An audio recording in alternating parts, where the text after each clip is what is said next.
The problem of evil, first popularized by the ancient Greek philosopher Epicurus, is an argument commonly revered by atheists and feared by theists. Simply mention the problem of evil in the world, and even the most adept theistic thinker is likely to give pause. This presentation is a how-to guide for theists on how to effectively refute the problem of evil whenever it is raised.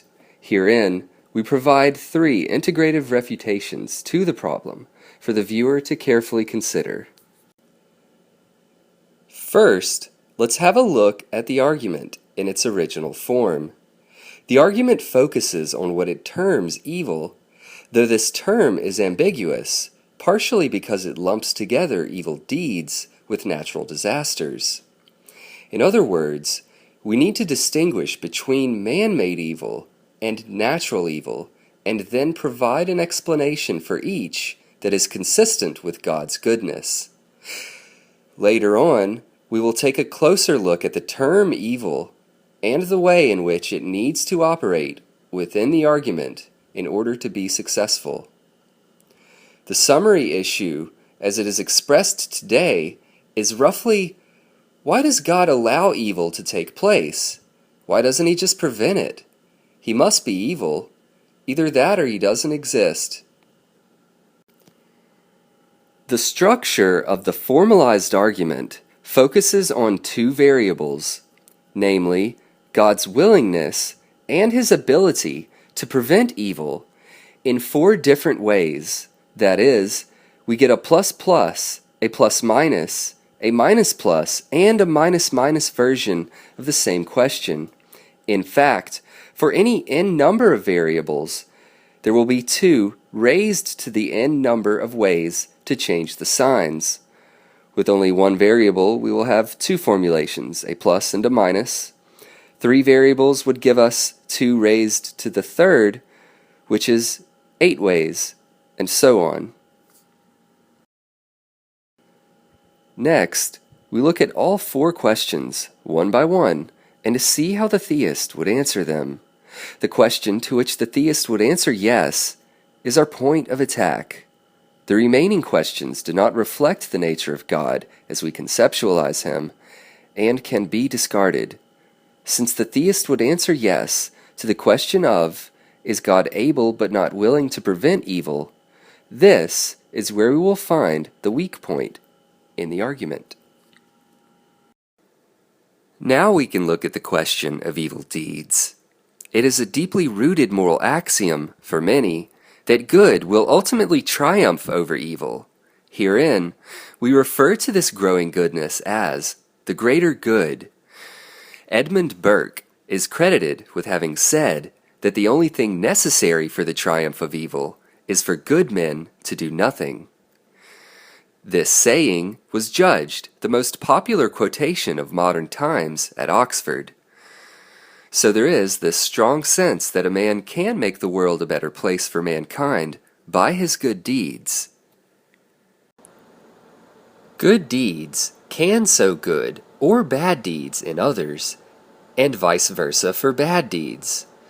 However, in keeping with the axiom that good will ultimately best evil, we allege that good deeds tend to result slightly more often from both good and bad deeds. A good deed tends to inspire more good deeds for certain reasons, and a bad deed tends to inspire good deeds by those who recognize the error and who seek both changes of habit or policy in their own right and preventative measures directed at those who commit evil. By preventative measures, we mean legal acts of justice and not acts of vigilantism. Let's look at a simulation of how good might eventually be victorious. We construct a system with a set of rules.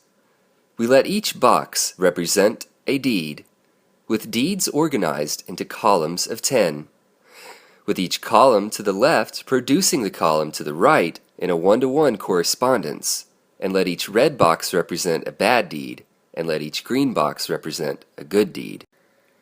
Before the dawn of man, we were in ignorance, symbolized by yellow. We assume an equal division of good and bad deeds once knowledge of good and evil is gained. So for every n number of bad deeds in a given generation, those bad deeds will divide into n over 2 good deeds and n over 2 bad deeds in the next generation.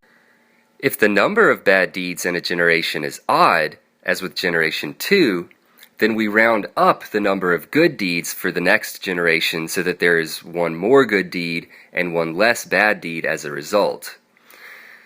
When evil deeds account for only one box, as in generation 5, evil continues to get divided and rounded out of the next generation, with the top red box in a given column always corresponding to a green box in the next.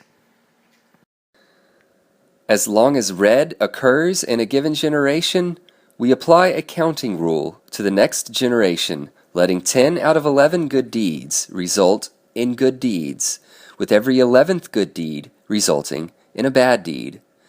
The counting rule begins to be applied at the third generation because there is evil in the previous generation, which triggers the counting.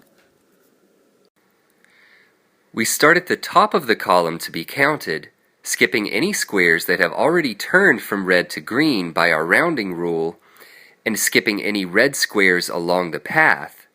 The counting continues onto the next column and rolls over after 11. After red steps through the system, no more red boxes can appear after generation 11 because the rounding rule and the counting rule effectively cancel out at this point, with no evil to divide or round out, and no evil in generation 11, so there will be no counting triggered for the next generation, resulting in a perfect correspondence of good deeds in perpetuity. This system provides mathematical certainty that goodness will be achieved, whereas we conjecture that God's system would be choice-based, so that moral perfection was possible but not guaranteed. Therefore, if mankind can achieve a state of moral perfection through consistently striving for good, and God is good and responsible for this design, then the first refutation of God's negligence becomes crystal clear.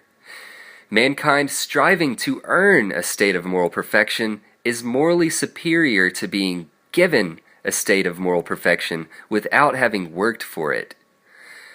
I'm pretty sure most of us are familiar with a reward system.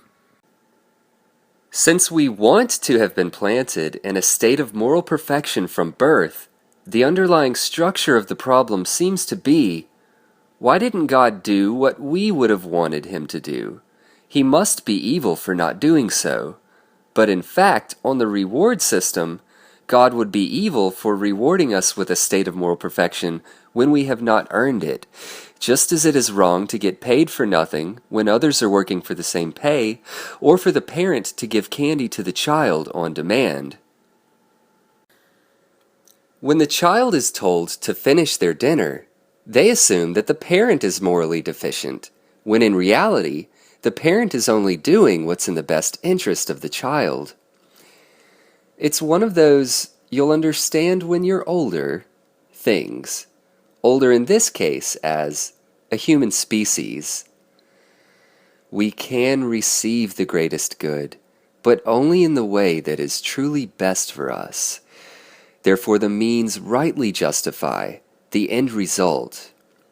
Whether an individual is properly rewarded in this life, as long as mankind inches closer to moral perfection by the actions of individuals, there is goodness. When we look at natural evil, we see there is no intent to speak of except that which is labeled to God. Natural disasters are allowed because they push us to improve the quality of our lives, to improve our planning and forethought, and to deepen our understanding of nature, which feeds back into the improvements we seek and the suffering and death we seek to avoid. The scientific order for immortality is among the tallest ever made, and yet it is associated with the ethical claim that death is evil. Think about the Grim Reaper. Doesn't seem like a very nice guy you'd want to meet, does he? Man wants to feel no pain and to overcome death, and these are things he must strive for. As long as suffering and death are considered evil, the attainment of moral perfection will remain just as much a scientific quest as it is one of doing good deeds and seeing that goodness is propagated.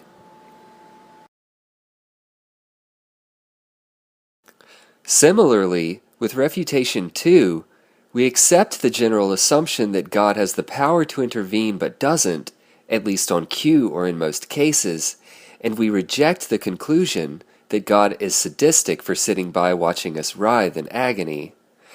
All we need to do is think about the proposed primary attributes of God.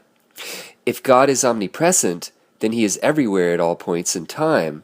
He's inside your brain and your nervous system. He participates in all events, not only firsthand, but from all perspectives. When we experience pain, the attribute of omnipresence implies that God also experiences our suffering exactly the way we experience it, and much more. On this account, God doesn't watch our lives like a movie screen, unable to interact with the plot. He's inside the very hearts of the actors. Furthermore, the attribute of omnipotence implies that no matter how much pain he experiences through other beings, he cannot receive injury. An omnipotent, omnipresent being, then, would be in the best position to forgive any offense from one being to another, because he never has to raise arms in his own defense or respond to threats, doubts, or defamation of his character. Whatever pain we inflict on others, we inflict also on God. Being helpful or harmful to others applies in this manner. God being in our midst implies his overflowing appreciation and forgiveness to all beings for the way in which they treat each other. Welcome to the final part in this presentation. I had planned on making a big, thorough explanation of goodness along with Refutation 3, and it ended up getting pretty complicated, and every time I would investigate something, new questions were popping up, and I'm not going to be able to talk about everything, but what I am going to do is have what I've written in the comments. I'm just going to paste it into the comments if you want to look further, take a deeper investigation into these matters. What we're looking at here on this first slide are the modes of goodness, and by modes we mean the ways that goodness can come through. What can be good? Pretty much anything. A feeling, sex feels good. Emotional feelings feel good, and there seems to be a connection in the personal biochemical release of chemicals like dopamine in the brain. There seems to be a connection between the chemical rewards that are released whenever we perform certain good social behaviors, helping others. You get a dopamine, your brain releases dopamine, and you feel good. And it's possible that is a component of the greater, you could think about that as a component in the greater reward system that we talked about with Refutation 1. And thoughts can be good. Is that a good idea or not? We think about how it would affect others. We think about if we would feel bad. Or no, we just think about how we would feel afterwards. Like, am I going to have a headache in the morning? Yeah, okay, probably should not get drunk tonight. Yes, we can call individuals good, but it's predicative, and we always would be looking at what the individual did in their lifetime, the actions, which, so it's going to rely on this other category of how actions, the actions of individuals are able to be judged morally all the time. And animals, objects, all inanimate objects, raw events as opposed to actions which are done by people. And down here in blue I have intent preferred, because we like to think of good as something that people do on purpose, or even people doing it on accident where it wasn't intentional. But then again, even raw events in nature can get labeled good. So intention or even animation don't seem to be that necessary unless you talk about the fact that the judge would have to be conscious. So, I mean, that gets around to how nature is like morally neutral, and we inject a moral. We seem to add on a moral component to reality, to the objective reality that we see, and it's largely opinionative, as we're going to talk about a little bit further here. Okay, yeah, I'm doing good on time. And an essence, like you could form a group, like a club, and say that the essence of your club was goodness, or was to do goodness, which would be just combining action and goodness. So that goodness would be the essence of your group, but not the thing itself. It wouldn't equal your group, but it would be the essence of the group. And then the thing itself, goodness. This is kind of getting on to the next slide about, or the next slide after next, talking about the qualities, characteristics of goodness, and not the modes. But if you think about it, goodness itself can act as can be treated as an object, an abstract object, and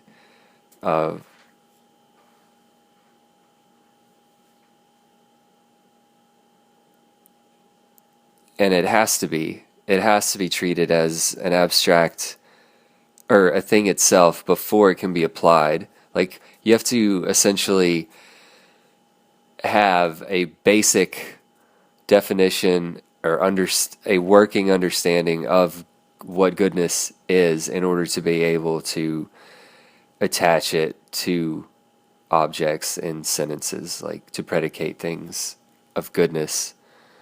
Starts with knowledge of the thing itself. Now, whether that is an innate knowledge in human beings, or it's learned, or,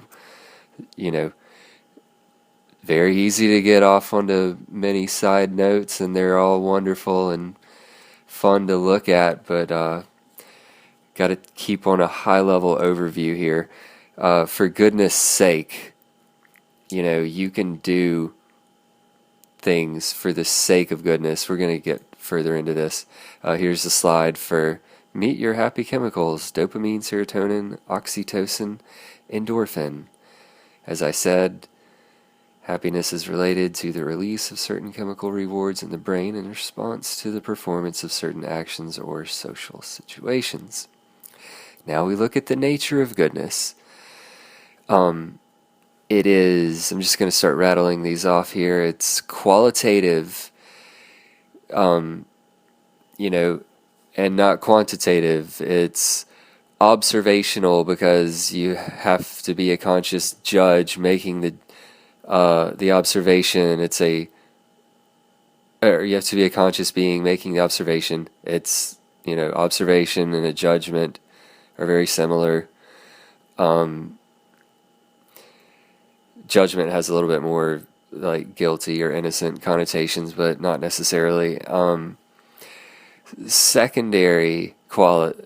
It's a secondary quality. It's not a primary quality, like mass or length which we're about to talk about, contrasting physical characteristics like size. It's subjective, it's opinionative.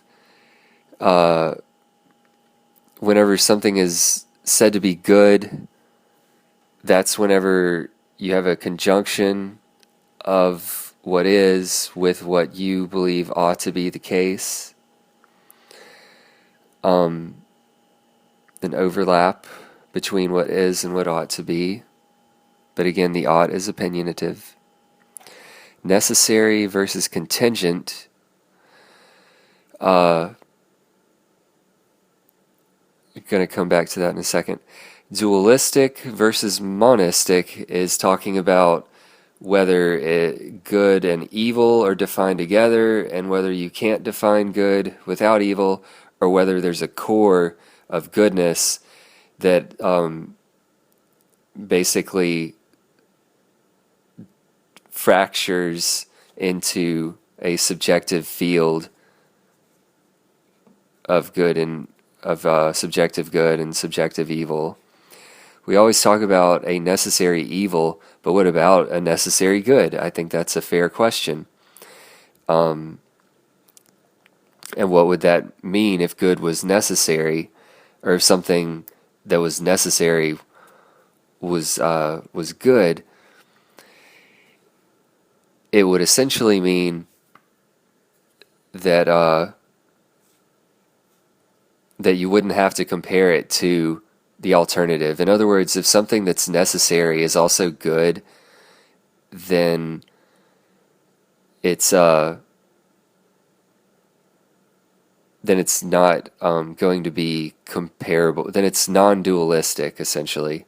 Yeah, if something that's necessary is objectively good, then it would have to be monistically good, because there's no alternative scenario to compare it to. Like if you took 2 plus 2 equals 4,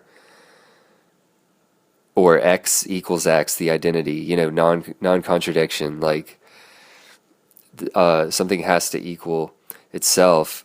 If you take that as necessary, if it's also good, then there's no alternative to compare it to. There's no bad, it's just good. And it doesn't have to fight evil in order to have purpose. It's constructive.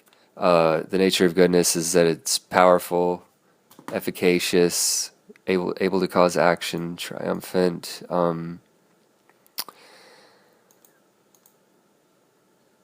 So if we look at bigger versus better, we're talking about how two objects, A and B, of different sizes, or maybe they have different sizes, either one's bigger than the other, either B is bigger than A, or they're the same size.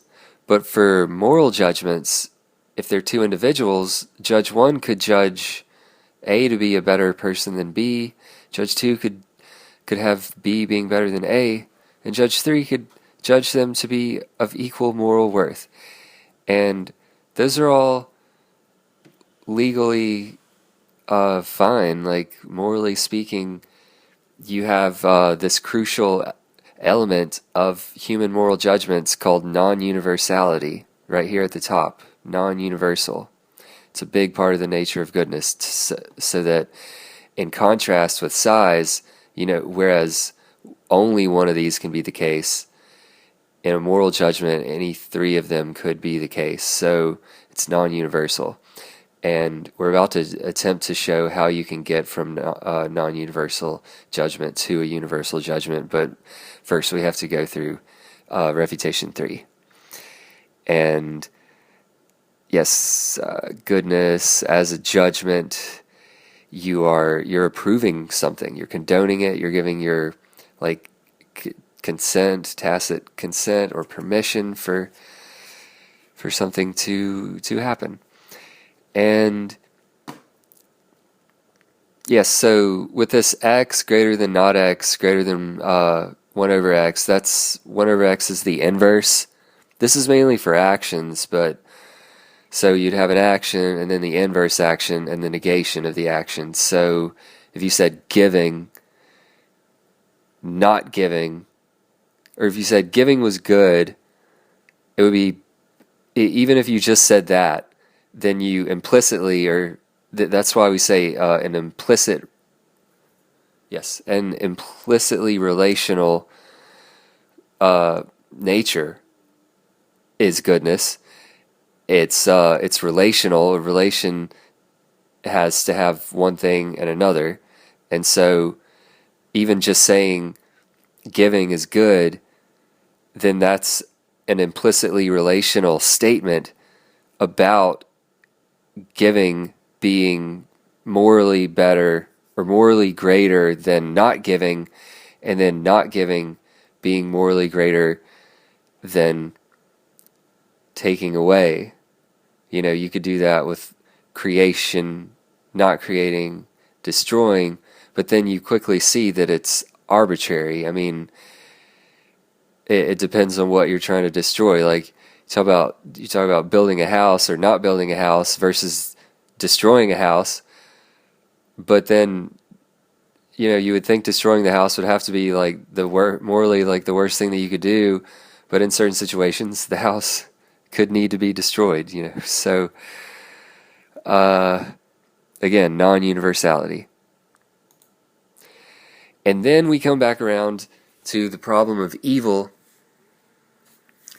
and we see that because we were talking about implicit relationship between good, bad, and worse. These are alternatives. These are the bad and the worse are your two evils, and then the bad is the lesser of the two evils. The negative x is the lesser of the two evils, and so there's an implied premise in the problem of evil.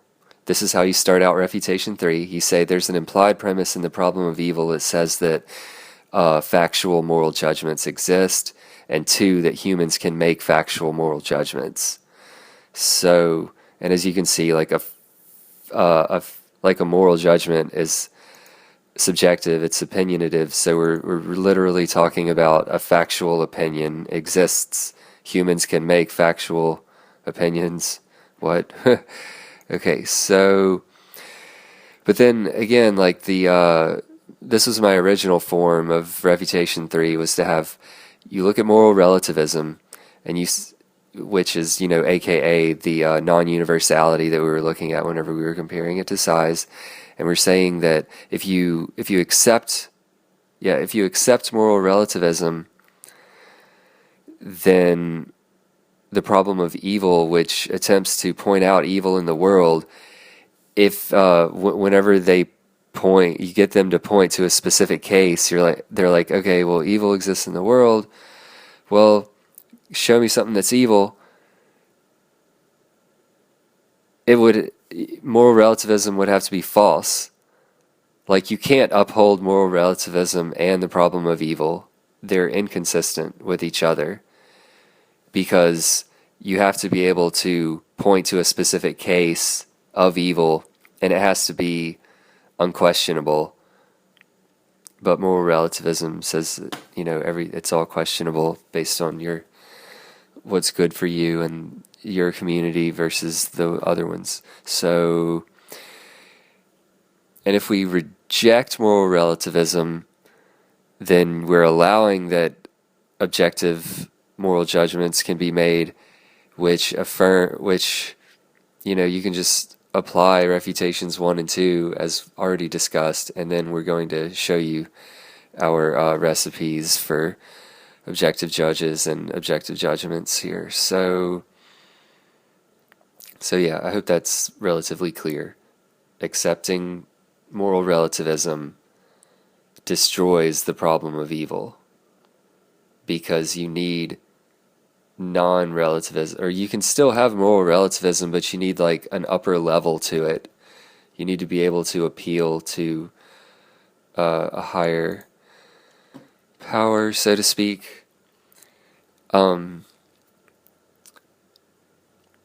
So unquestionable moral judgments to make them, or no, they are basically objective. They would be empirical, universal, factual. These are all like pseudo synonyms for each other. I realize they all can branch off into different meanings, but this is sort of the ballpark qualities of a unquestionable moral judgment that we would be interested in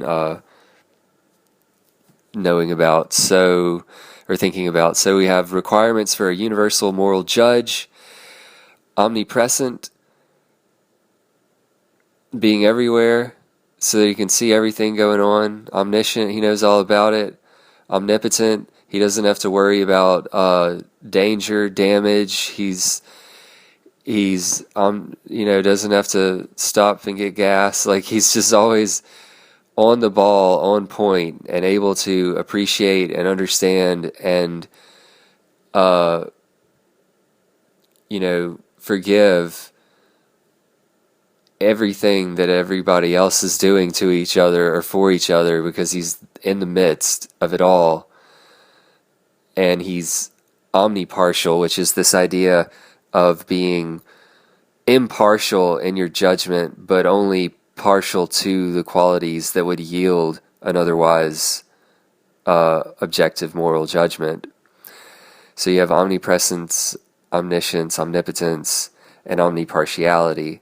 If you have those qualities and you're partial to them if you have these three qualities and you're partial to them in your judgment in an otherwise impartial frame of mind, then you're able to formulate universal moral judgments, objective moral judgments. And the recipe for universal moral judgments, the universal moral judge you have to, what's the recipe for the judgment? You have to have the judge, as we just outlined, the universal moral judge with these qualities, including omnipartiality, and he's making a judgment, plus the judgment itself is independent from human minds and necessary, singular, and final. So it's independent, so it gains somewhat of an empirical quality, even though we can't directly access it to test for it. It still sort of becomes like an abstract part of empirical reality. And being independent from human minds just allows it to step out of being subjective, and being necessary allows it to step out of being dualistic, because we're, at least in my model, trying to get it to be that way. And but if the evidence or whatever, I'm just following the rules here. And then define true evil. Yes, so if you define true evil as thwarting God, then if you you allow God to not be, he's omnipotent, so he can't be thwarted or outsmarted or usurped. No usurpation of his power in any way could occur. So then nothing true. So if that was the definition of evil, thwarting God, then evil wouldn't even be able to occur. So the problem of, if that were the case, then the problem of evil would fail utterly, because it wouldn't. How could you point out any cases of evil whenever they couldn't possibly be evil by the definition of being able to thwart God? If God was omnipotent, you wouldn't be able to thwart him. And then a judge, like, we're kind of thinking of, you have ultimate reality, and then God is looking at it, and he makes a singular judgment of it. Like, I believe that God only acts once. Like, he does everything simultaneously, all at once. And at least like the highest part of God, I think we may need to think about God as like having different layers. But judgment, looking at all of that, and you know how with the function e to the x, like f of x equals e to the x, like you take the derivative of that, and it's the original function. It's this crazy function where you could just take the derivative an infinite number of times and you would still have the original function. Well, think of God's judgment of ultimate reality like that. It's special in the fact that it's a derivative, but it's not any less than what the original thing was.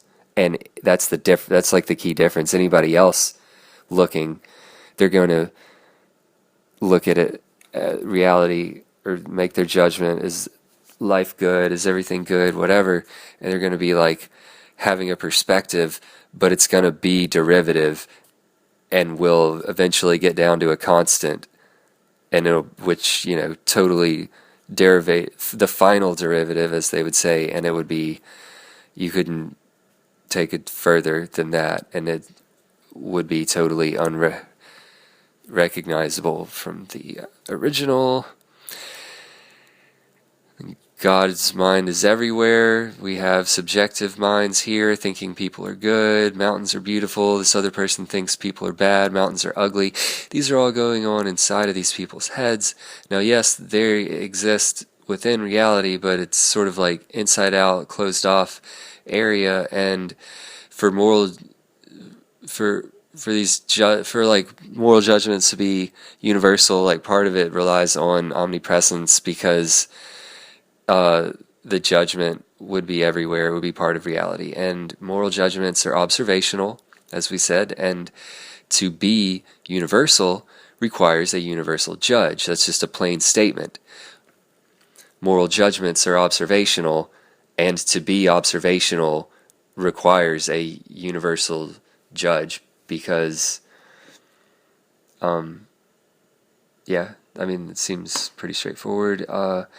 Physical, sometimes I can't understand what I'm reading. Let's see here. Physical observation implies physical reality. A moral observation implies a moral reality. Just things to think about. Again, remember I said I wasn't going to be able to close it all up. This is impromptu, and I really want to get this done. I've been working on this for quite a long time.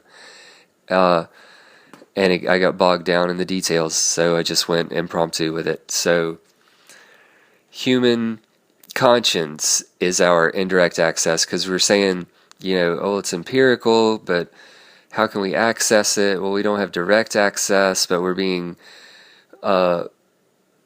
pulled towards the greatest good that we're trying to get to. We're being pulled towards our reward by the conscience. We have the demon angel dualism in the subjective arena, but God's trying to give us a helping hand. And the law, a parameter, you can obey or not. And a law, like a physical law, can't be disobeyed. They all have to be obeyed, like the speed of light. But parameters, and they allow for more complexity, and you could basically say that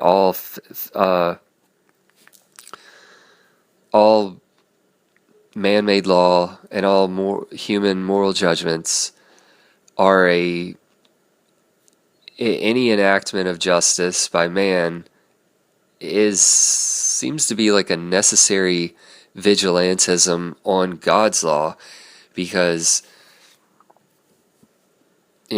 there's God's law and it's universal and eternal, but it's not written down anywhere in perfect form. Like, all the Bible, the Quran, and all other books are flawed terribly. Even your science book is flawed and has mistakes and errors and incomplete ideas, any boundary of testability that we're pushing against. And then finally, hoping that I have enough room here on my single recording here, we're in deep. The problem to work on in the future, because we ran into a difficulty in trying to combat dualism, for goodness, in adopting necessity, so that you wouldn't have an alternative. There would be no real alternative. So if something was good that was necessary, it would have to be mono good. It would be like singularly good without comparing an alternative for meaning. It wouldn't have to be comparing to an alternative for meaning. Remember, just like police office, like law enforcement can be useful even if there's no crime. They could still do good deeds, like getting cats out of trees, helping old ladies cross the street, and many more other seriously helpful things. But let's see here. No details. No sidetracking. God. Yeah. So there seems to be like a trade-off here. Like if you go for necessity to try to get away from dualism, then it seems to conflict with God's omnipotence, because if you had something being necessary, then God wouldn't be omnipotent, because something being necessary means that that you can't change it. So, but if you couldn't change something, or if no one could change it, then God wouldn't be omnipotent. So it's a question. And is God bound by the law of non-contradiction? That's a really big question. I mean, I'm thinking about whether or not to accept it. The jury in my mind is still out. I could make another video on that question itself, but something for everyone to think about here. Like, is necessity an illusion? Could God allow for necessity subject to his will? And that's pretty much where we're at. There was an interesting article. I'll try to put the link up in the post, in the video comment section, but essentially God may have to be totally transcendent and above even contradiction, because I read this debate and it was talking about how God would have to be able to do things that could prove that he was God, and they would have to be things that no one else could do, because if he was doing things that other people could do, or doing things that were also subject to the same laws that we are living in, then he would be, subject to them himself, and it would seem to present an inadequate proof for people who would, want him to be able to do anything. And the core argument of it was that the property of omniscience is contradictory, essentially, that you just have to accept that. But again, we're running short on time. I know I'm not that interesting to listen to, and this is more or less just for my benefit and for people in the future coming along and wanting to figure things out. I've only given you a very small piece of things, and as I said at the beginning, you look at stuff and more questions just always seem to pop up, and I don't claim to have all the answers, but I do claim to have a method and a way of getting more information out there, and I hope you have enjoyed it. I hope you subscribe, and I look forward to our next meeting. Thank you, and good night, and good luck.